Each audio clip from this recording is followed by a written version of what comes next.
ഇങ്ങനെ ചുവന്ന് വരുന്ന കാണാം, ചുണ്ടൊക്കെ ഇങ്ങനെ വേർക്കുക, നെറ്റിയൊക്കെ വേർക്കുന്നില്ലേ, അതേപോലെ തന്നെയാണ് ഈ ഒരു സ്റ്റേജിൽ. അപ്പോൾ സ്കൂളിൽ സ്പൈസി ആയിട്ടുള്ള ഫുഡ് നിങ്ങൾ പൂർണ്ണമായിട്ടും ഒഴിവാക്കാൻ ശ്രദ്ധിക്കുക.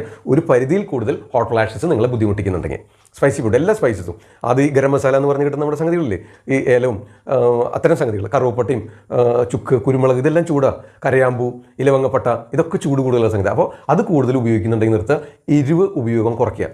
എരിവ്, അത് കുരുമുളകായാലും പച്ചമുളകായാലും ചുവന്ന മുളകായാലും എരിവ് ഈ ഹോട്ട് ഫ്ലാഷസിൻ്റെ ബുദ്ധിമുട്ടുകൾ കൂട്ടും.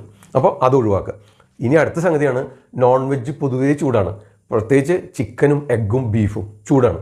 കോഴിയും കോഴിമുട്ടയും ബീഫും ചൂടാണ്. അപ്പോൾ അത്തരം സംഗതികൾ കഴിച്ചാലും ചൂട് കൂടും.